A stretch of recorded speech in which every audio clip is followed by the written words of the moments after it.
Sejam muito bem-vindos à nossa live. Que o Senhor possa falar profundamente contigo, aos nossos corações. É um momento gratificante poder ter esse privilégio de poder falar da palavra de Deus. Neste momento, vamos estar orando por aquelas vidas, por nossos irmãos gaúchos que estão sofrendo e precisam de um socorro. E esse socorro o maior socorro que eles podem ter nesse momento vem de Deus. Sabemos que eles estão sofrendo, passando por uma tragédia, uma calamidade, e que Deus possa socorrer e que Deus possa trazer o refrigério para a alma deles, porque são pessoas que vão ter que recomeçar do zero, pessoas que perderam seus familiares, perderam seus filhos. É um momento muito triste, muito angustiante. Por mais que nós não estamos lá, podemos sentir o quão triste é poder perder alguém que nós amamos. O quão triste é saber que são vidas que vão ter que se dispor, muitas das vezes, de recursos que não tem mais para recomeçar por onde também não sabe nem como. Então, temos que pedir a Deus para que eles possam ter um recomeço na vida deles, mas que Deus possa ser o socorro. O socorro, porque o que eles precisam é de socorro.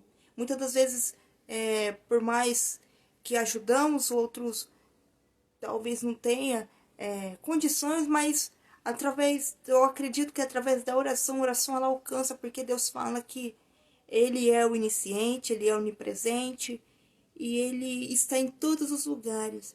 Creio eu que Ele está lá, e creio que algo Ele possa fazer, irá fazer em prol daquelas vidas. O que nós não podemos perder a fé, e que nós venhamos sempre clamar por eles e por toda essa sociedade, políticos, seja o meio qual for. Precisamos sempre pedir a Deus por uma restauração, uma reconstrução para aquelas vidas. Neste momento, vamos estar orando para darmos o início à ministração de hoje. Senhor meu Deus, Pai, alcança, Senhor, aquelas vidas que estão ali, Pai, em calamidade terrível por conta das enchentes, e muitas daquelas vidas perderam seus filhos, seus parentes, as suas casas, e eles estão em estado crítico, precisando de um refrigério, precisando de um socorro, e sabemos que o socorro vem do Senhor, assim como o salmista Davi clamou ao Senhor: e eleva os meus olhos para o monte, de onde me virá o socorro? O socorro vem do Senhor, que fez os céus e a terra, porque o Senhor é o Deus Todo-Poderoso, que criou o mundo do nada, criou toda a humanidade do nada. Tu és o Deus que tem o poder de refazer, tu és o Deus que tem o poder de derrubar templos, derrubar reinados e construir outros templos. Tu és o Deus, Pai, que tem o poder dos céus, da terra em suas mãos, porque em ti está toda onisciência, está toda onipresença, está toda onipotência. E um dos seus atributos é que o Senhor é infinito, infinita graça, infinita misericórdia. E através dessa graça tão maravilhosa, venho a ti, Jesus, nesta noite, para que o Senhor alcance os nossos irmãos gaúchos que estão sofrendo. E sofrendo, Senhor, e nós não sabemos o como muitas das vezes o ajudar, porque são muitas vidas, e que dos quais não temos como mensurar. Mas o Senhor é o Deus que alcança, o Senhor é o Deus que leva o refrigério, e tu és o Deus, Pai, que possa dar a eles uma direção de um novo recomeço, de uma reconstrução na vida deles. O Espírito Santo de Deus, sabemos que eles estão em estado crítico e muito triste. É muito triste ver daquela forma. Mas o Senhor, Deus, é o Deus que enxuga dos nossos olhos toda a lágrima, e que possa enxugar também os olhos dele, Pai, as lágrimas, Pai, porque grande é o sofrimento, grande é a angústia, grande é o sofrimento da alma, porque deixar suas casas, ir para um lugar, estar juntamente com tantas pessoas, sabendo que eles tinham aonde está e agora não tem mais. Mas, Senhor Deus, leve a eles para um novo recomeço, um refrigério. Que o Senhor Deus possa consolar esses corações que estão angustiados, que o Senhor possa colocar sua paz, em nome do Senhor Jesus. É isso que eu lhe peço, Pai, nesta noite, para que a sua graça maravilhosa alcance essas vidas, Senhor. Em nome de Jesus, Pai. Amém.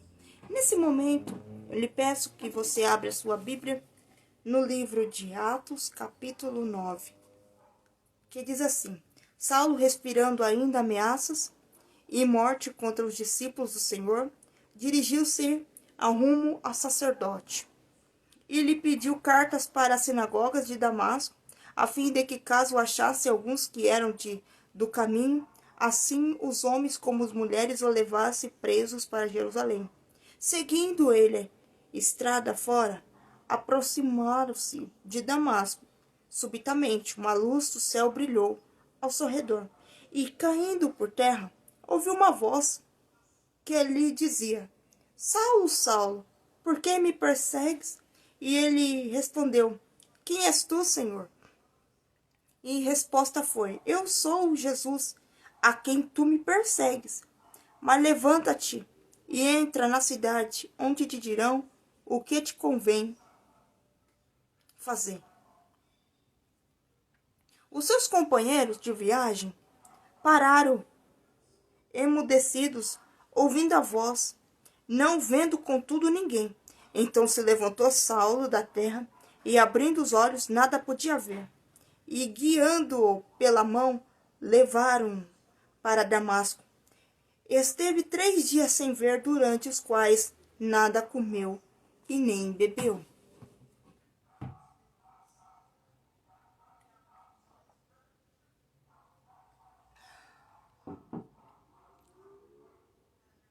Paulo, ele era um homem importantíssimo, um homem zeloso. E por ser zeloso, ele acreditava que, servindo a Deus e perseguindo a igreja, ele estava zelando pelos princípios, os dogmas judaicos, que ele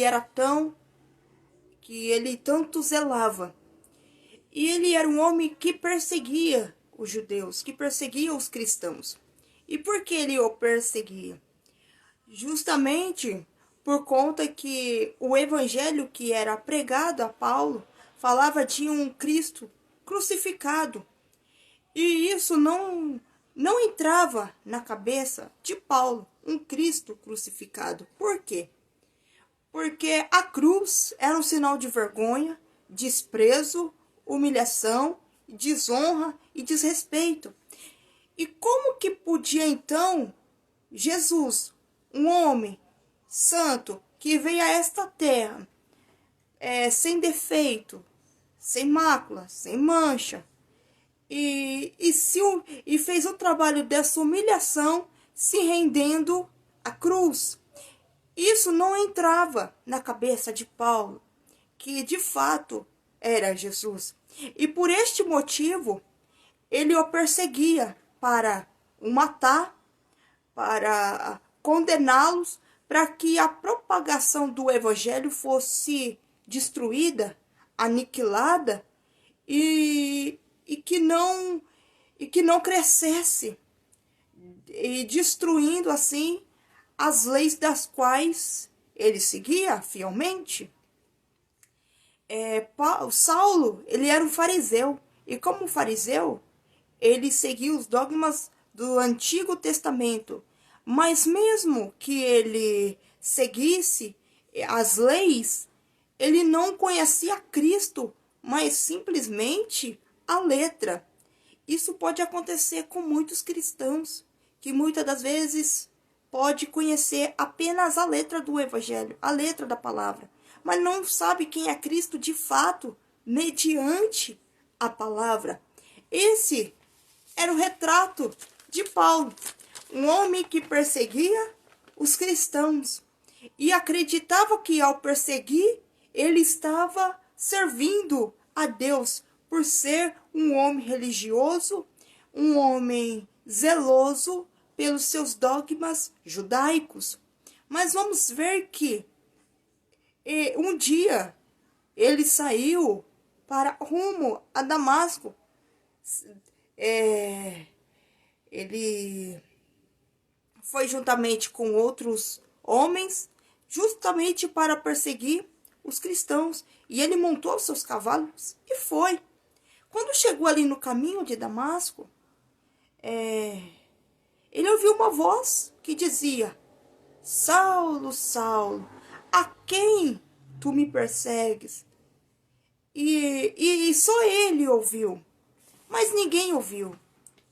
E ele caiu do seu cavalo. E ao cair, ele ficou cego. O que significa o cair? É que ele caiu em si, isso para nós retrata. Porque ele estava cego diante dos seus preceitos, das suas ideologias, das suas filosofias, diante do seu conhecimento. Ele estava cego diante das suas próprias convicções. Ao cair em si, ele reconheceu quem de fato era o Deus que ele perseguia.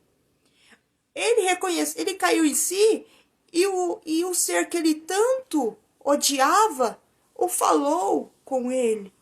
Até então, nada havia acontecido enquanto ele estava perseguindo, enquanto ele estava matando e condenando. Mas naquele dia, algo aconteceu ao caminho de Damasco. E Paulo, então, Deus o encontrou, e ele então deu início o quê? A sua conversão. Paulo agora estava cego, ele ficou cego por alguns dias e nesse dia ele não comeu, não bebeu.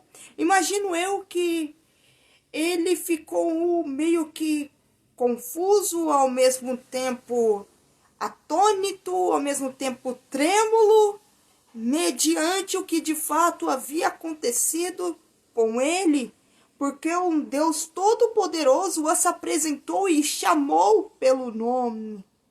Este é o nosso Deus Todo-Poderoso. Agora Paulo, ele não é mais o mesmo. Ao cair em si, e ao ter um encontro verdadeiro com Cristo, o que aconteceu? Ele teve uma mudança de mente. Porque o que é conversão? Conversão é mudança de mente. É um processo que chamamos de metanoia, alguns falam metamorfose. E essa mudança consiste em você virar as costas para os sofismas, para as ideologias, para as suas filosofias, para as suas convicções, que outrora você acreditava fielmente nelas, e agora, diante do Deus Todo-Poderoso, você vê que isso não é nada. Você vê que você está completamente errado, e você se vê agora que as suas convicções, os seus estudos não têm serventia nenhuma diante de Deus. Ou seja, a mente de Paulo estava cauterizada no erro, estava cauterizada nas suas convicções, nos seus princípios, na sua forma de servir a Deus, mesmo que errada. A sua mente estava dominada, impregnada pelo pecado. É assim que o pecado faz. Quando Saulo ele fica cego, essa cegueira trazendo para nós significa que o pecado nos cega. O pecado faz nós acreditar naquilo que é errado e o certo passa a ser errado para nós. Porque este é o poder do pecado. A pessoa que está sob o domínio do pecado não percebe. Porque há uma distância que a própria palavra fala que o pecado nos afasta de Deus. Então, quanto mais o pecado vai nos dominando, a tendência é nós acreditarmos tão fielmente nos erros que o certo não tem sequer serventia para nós. Ou seja, o certo sempre vai ser errado. E o único que pode fazer isso pela nossa vida, de abrir nosso entendimento, como fez de Paulo, é Cristo. E é somente no momento da conversão. A conversão é mudança de mente. É uma mudança das nossas convicções. Por isso que Paulo vai dizer lá em Romanos 12, 2. E não vos conformeis com este mundo, mas transformai-vos pela renovação do vosso entendimento. Essa renovação do nosso entendimento vem somente através da conversão. Sem a conversão, vamos continuarmos baseado nas nossas verdades, nas nossas convicções, nas nossas ideologias, nos nossos sistemas.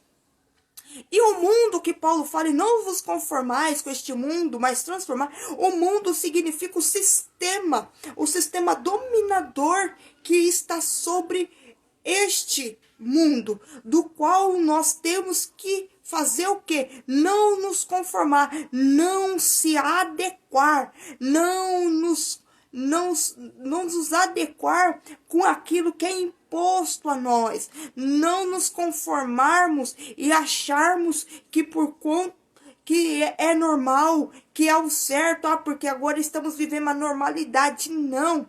Então, é isso que Paulo fala. E não vos conformeis com este mundo, mas transformai-vos pelo poder da renovação do vosso entendimento. E este poder só é manifestado no momento da conversão. Por que no momento da conversão? A partir do momento que você tem um encontro verdadeiro com Cristo, e este encontro, ele tem que fazer um poder transformador na sua mente.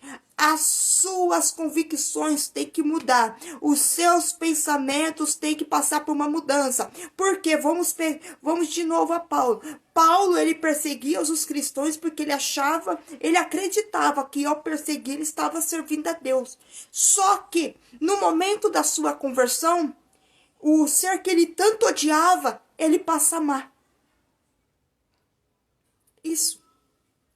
Ele agora o ama Cristo. Muitas das vezes tem pessoas que acreditam que conversão é uma confissão de fé. Não, Jeff, eu levantei a mão e fiz minha profissão de fé. Isso não é conversão. Eu passei aí a igreja, estou frequentando os cultos e agora eu já estou fazendo parte da família, da igreja ali do corpo de Cristo e fiz minha profissão de fé. Então eu de fato me converti, tive a minha conversão. Não, o Jeffrey, então eu desci as águas e agora eu de fato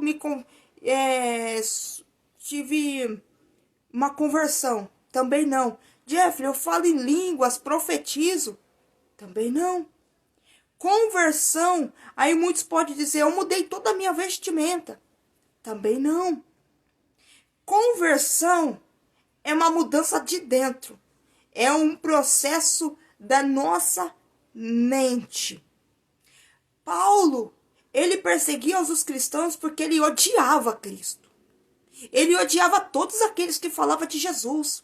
Ele odiava a propagação do evangelho verdadeiro. Ele odiava. Ele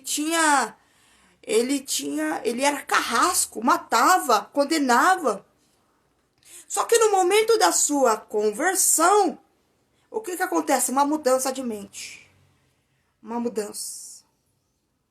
Aquilo que ele odiava agora, ele passa a gostar, a amar.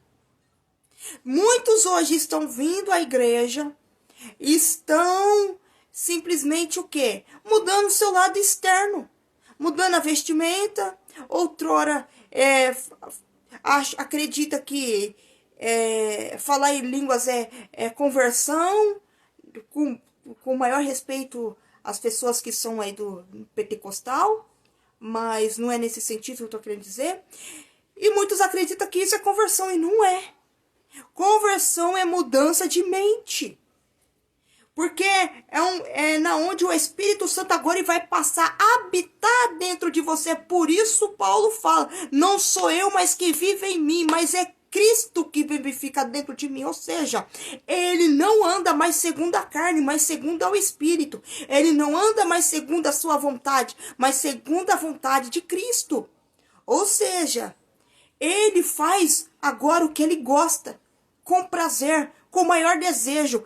A sua carne é submissa à vontade de Cristo. Essa é a verdadeira conversão.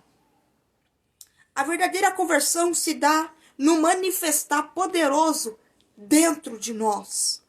Vem a mudança de mente, mudança de pensamentos, mudança de dogmas, mudança de sofisma. Tudo isso é quebrado no momento da conversão. Tudo isso é mudado. Agora você se vê como pecador. Você se vê que sem Cristo você não é nada. Você não coloca mais a sua dependência no seu carro, na sua casa, no seu dinheiro, na sua família. Você deposita a sua dependência totalmente em Deus. E você sabe que agora se não for Ele, de fato, você não é nada, porque nós somos miseráveis, nós somos pecadores. Paulo reconheceu que ele era um pecador. E ele reconheceu o quão miserável ele era. Paulo, ele reconheceu no momento da conversão o quão ele era um homem carrasco. E Deus entrou com o teu Espírito Santo dentro dele para uma transformação. O que é isso? Essa transformação, metanoia. Metanoia é um giro de 180 graus que acontece. Outrora nós éramos de uma rota. Nós amávamos o pecado, amávamos os prazeres desse mundo, os desejos da nossa carne. Outrora amávamos servir de fato o pecado. Amávamos, gostávamos de estar no pecado. E isso não era algo vergonhoso. Agora, você faz um giro de 180 graus. E tudo aquilo que você o fazia por amor, porque gostava e te dava prazer, agora você sente prazer no Evangelho. Você sente prazer em estar com Cristo. Você sente prazer em ler a Bíblia. Você sente prazer em orar. Você quer passar mais tempo com Cristo. Você quer conhecê-lo mais. Você tem mais vontade de falar do Evangelho. Conversão. E a conversão, ela se dá, uma das evidências que se dá é na nossa vontade. Na nossa mente, que outrora era controlada pelos sofismas do diabo, pelo pecado. Agora ela vai estar submissa e entregue às vontades de Deus. Isso é conversão. Só que o que tem acontecido? Muitas pessoas hoje têm entrado para a igreja, mas tem acontecido um giro de 360 graus. A pessoa muda muitas vezes a vestimenta, muda a sua forma de, né? Outrora se veste, muda seus dogmas, muda de religião e veste simplesmente a roupa do crente, a roupa evangélica, ou passa a cantar os hinos. Só que por dentro do seu coração, você ainda deseja aquela vida que você outrora veio. Às vezes ainda deseja, às vezes ainda quer, às vezes ainda sente vontade. Por quê? O velho homem ainda não foi transformado. A velha natureza não morreu. E é na conversão que a velha natureza morre. É na conversão que a carne deixa de prevalecer sobre as nossas vidas, para que o Espírito Santo possa ter poder sobre nós. Isso é na conversão. Paulo, A partir do momento agora que ele foi convertido a Cristo, que ele teve de fato um verdadeiro encontro com Cristo, as suas atitudes mudaram. Um homem que perseguia, matava, condenava, carrasco, bruto, ele agora sai de Damasco, propagando o evangelho, pregando a palavra de Deus. Ele muda drasticamente, porque essa é a mudança de Cristo poderosa sobre a nossa vida. Ele muda. É uma mudança que somente a obra do Espírito Santo é capaz de fazer dentro de nós. O homem jamais pode. Só o Espírito Santo tem esse poder. E a primeira evidência da conversão é que a nossa mente, o nosso ser interior muda em relação ao pecado. Você tem temor, você não quer mais voltar a fazer o que outrora você fazia. Não porque era errado, porque você sabe que isso vai desagradar o coração de Deus. Porque agora você sente prazer em obedecer a Deus. Paulo, ele sai de Damasco, vai pregar o evangelho. E que muitos e ele foi rejeitado pelos seus irmãos judeus, porque ele o perseguia. Então, ele começa a propagar o evangelho para o povo gentil. Este é o ministério de Paulo. Deus o chamou para pregar o evangelho ao gentil. O que são gentios? Somos nós. Pregar o evangelho para todos. Esse é um grande privilégio. E qual é o preço da conversão? Mudança. Aí você tem que querer.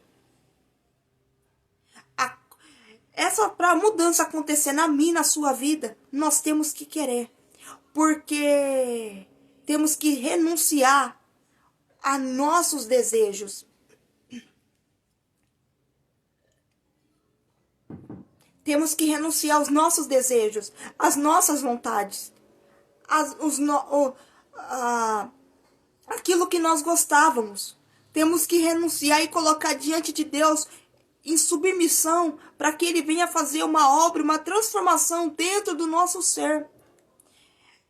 O preço da salvação, da conversão é mudança.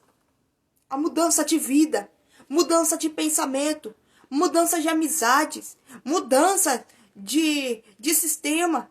Mudança é uma mudança que acontece dentro de nós, mas que se manifesta nas nossas atitudes, nas nossas ações. Agora você está querendo dizer, você pode pensar, mas Jeff, se conversão tem a ver com mudança de roupa, significa que nós podemos usar qualquer tipo? A partir do momento que uma pessoa ela vem a Cristo e de fato ela se converte e ela tem real certeza da sua conversão, vai acontecer o quê? Um processo gradativo. Vai acontecer um processo. E esse processo nós não podemos impor no outro aquilo que, por exemplo, você já faz há anos. Não. Quem muda e transforma é o Espírito Santo. É o Espírito Santo. E isso vai acontecendo aos poucos. Outrora a pessoa usava roupa depravada, agora vai usar roupa com mais pudor. Essa é a mudança do Espírito Santo que faz na vida daquele que de fato se converte. E às vezes você nem precisa falar. A pessoa própria, o Espírito Santo já toca que aquilo não é o que ele gostaria de ver. Essa é a mudança essa é a conversão. E o que Paulo passou ao ser convertido ao Evangelho? Paulo sofreu calúnia, perseguição, difamação. Paulo sofreu açoites. Paulo sofreu prisões. Este é o preço que pagamos quando de fato queremos Cristo na nossa vida. É o preço. E vamos ser perseguidos. Vamos ser caluniados e muitas das vezes até mesmo pelo nosso próprio povo. Pelos nossos próprios... daqueles que poderiam nos amar, vai ser a quem vai mais nos odiar. E isso faz parte. Paulo foi odiado por aqueles que ele também o perseguiu. E foi odiado também por outras pessoas. E tudo isso ele passou e não abandonou por amor ao Evangelho, por amor ao Senhor. E é isso que nós temos que focar. Paulo focou em Cristo. Enquanto ele estava com a mente dele voltada em Cristo, ele não deixou que o que acontecia no seu lado externo, como é que eu posso dizer? A circunstância o paralisasse, o barrasse, ele de propagar o Evangelho. E é isso que nós temos que fazer. Porque servir a Deus é entrar na escola da fé. Assim como o pai Abraão, que ele deixou tudo e Deus chamou ele aos 75 anos de idade. E ele entrou para a escola da fé. Servir a Deus é entrar na escola da fé, é fazer parte da sua família, porque Deus quer nos forjar, Deus quer nos preparar e Deus quer que nós tenhamos fé. E o que ele sofreu? Paulo passou fome, Paulo passou sede, Paulo passou por extrema exaustão emocional, física. Paulo ficou preso em situações depravantes, em cadeias que dos piores criminosos possíveis. Lá estava Paulo no meio daqueles homens e simplesmente por amor a Cristo. Não tinha ninguém para ir lá e visitá-lo. Paulo passou a maior parte do tempo dele que ele estava na cadeia sozinho. Mas ele não se sentia solitário. Ele sabia que Cristo estava com ele. Mas teve momentos que ele se sentiu só por conta de pessoas que eram próximo dele. Ele esperasse que pudesse ir. Mas não foi. Não foi por causa de medo também de ser preso juntamente com ele. Paulo entendia a situação que ele estava vivenciando. Mas Paulo não abandonou a Cristo. Paulo não deixou a Cristo. Nunca o deixou. Lá em 1 Coríntios 1, capítulo 1, 23, fala: mas nós pregamos a Cristo crucificado, escândalo para os judeus e loucura para os gregos. O evangelho é um escândalo para muitos homens e loucura para muitas pessoas. E desde que aconteceu no tempo de Paulo, acontece também no nosso tempo, na nossa sociedade. Servir a Deus, muitos vão nos achar que nós somos loucos. Isso vai causar escândalos e vergonha para muitos. Só que saiba que nós temos um Cristo que morreu na cruz, se entregou por mim, se entregou por você, para que nós pudéssemos ter o quê? Uma nova vida, uma nova chance de sermos mudados, transformados. Assim como Paulo foi, nós também, Jesus quer fazer a mesma, Jesus também quer nos transformar, Jesus também quer nos moldar, para que nós venhamos ter o quê? A imagem dele em nós. E por onde Paulo passou mais por prisões do que tudo na vida dele. Ele deu a vida dele por Cristo. E saiba que a partir do momento que escolhemos estar com Cristo, vamos passar por momentos de tribulação, de provação, de calúnias, de desprezo, de vergonha, de desrespeito. Paulo não foi respeitado quando ele se converteu. Imagina. Passou por momentos tristes e angustiantes, mas ele não abandonou a Cristo. Vir a Deus não quer dizer que muitas das vezes vamos ter tudo aquilo que nós desejamos. Isso não quer dizer que Deus não possa dar. Mas o que Deus mais quer nos dar é uma vida eterna. E o que Deus mais quer nos dar é uma transformação na nossa mente e no nosso ser interior. Porque a salvação é uma mudança de mente. Uma mudança. E essa mudança tem que acontecer para que nós venhamos enxergar cada dia mais Cristo sobre a nossa vida. Porque senão vamos sermos fracos na fé. Vamos ser pessoas fracas que tudo abandonamos, tudo deixamos pelo meio do caminho. Sabemos que servir a Deus não é fácil. Nunca foi fácil. Não foi fácil para Paulo, não foi fácil para Abraão, não foi fácil para Moisés, não foi fácil para Davi. E o que fez com esses homens não abandonasse a sua fé? É porque eles buscavam tanto Deus em oração, orava tanto, e Deus frutificou essas pessoas com um fruto chamado de longanimidade, que é aguentar o sofrimento extremo. Isso não é para qualquer um. E nós também temos que pedir para Deus frutificar com esse fruto na nossa vida, para que nós venhamos aguentar, para que nós não venhamos desistir dele. Porque a caminhada é árdua, a caminhada é dura, a caminhada é difícil, mas com ele todos nós podemos passar e vencer. A palavra de Deus fala que todas as coisas cooperam para o bem. O sofrimento de Paulo, as lutas de Paulo, as provações de Paulo cooperou para o bem dele, para que nós hoje venhamos ter o quê? A palavra gloriosa da parte do Senhor para a nossa vida, que nos transforma, que nos ampara, que é refrigério para a nossa alma. Paulo escreveu 13 livros que deixou um grande legado para nós, para mim e para você, que através da vida dele nós pudéssemos olhar e não abandonar Cristo. Assim como ele escreveu lá na carta a Timóteo, combati o bom combate, acabei a carreira e guardei a fé. Ele encerrou a carreira, mas ele guardou com ele o que? A fé. E é isso que nós não podemos deixar desvalecer da nossa vida, a fé. Nós sempre temos que voltar os nossos olhos para Cristo. Nós sempre temos que voltar os nossos olhos para o Deus que tudo pode. Não abandonar Ele por qualquer coisa desta vida. E simplesmente olhar para Ele, que é o autor e consumador da nossa fé. Saiba, você que está aí, você que ainda não tem Cristo na sua vida, abre seu coração para Ele, aonde você estiver. Se ajoelha e fala para Deus: eu quero ter um encontro verdadeiro contigo, e eu quero que a minha mente venha a ser transformada pela tua palavra, o teu evangelho. Somente Cristo, e Cristo, Ele irá fazer isso com você. Ele irá fazer essa mudança que só Ele pode fazer. Volte-se para Cristo. Cristo hoje te chama com amor incondicional. A palavra de Deus fala que Deus amou o mundo de tal maneira que entregou seu único filho para que todo aquele que nele crê não pereça, mas tenha a vida eterna.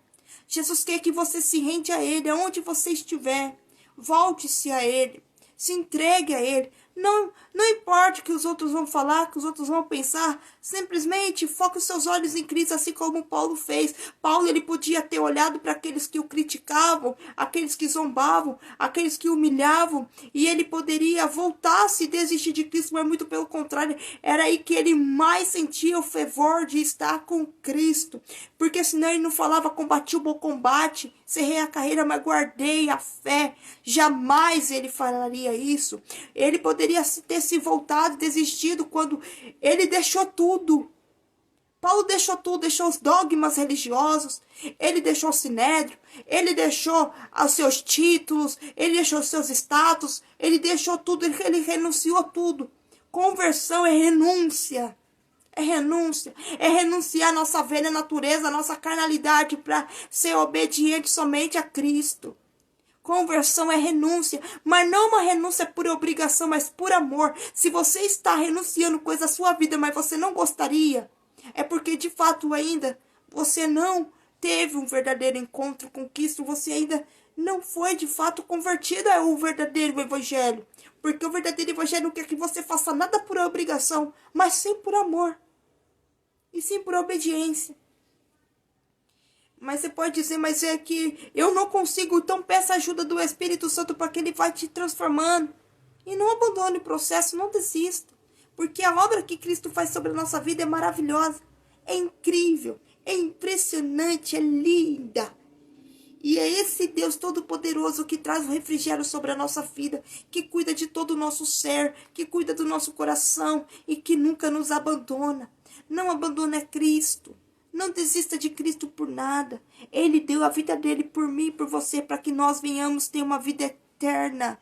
Fale para Deus colocar no seu coração, isso vale para todos nós, a eternidade, porque quando nós focamos nossos olhos no céu, em Cristo, vamos ver que tudo isso que nós estamos passando hoje não é nada diante do que Ele tem preparado para nós. Aleluia. Neste momento, curva a sua cabeça, vamos estar orando. Senhor, meu Deus, Pai, sabemos, Pai, que só o Senhor tem o poder de nos salvar. Só o Senhor tem o poder, Pai, de de fazer essa obra gloriosa, Pai, sobre nossa vida. Neste momento, Pai, o Senhor chama os pecadores. O Senhor chama aqueles, Pai, que abandonaram a fé por conta das provas, das dificuldades, que abandonaram talvez, Pai, o Senhor por conta das calúnias, perseguições, difamações, desprezo, vergonha.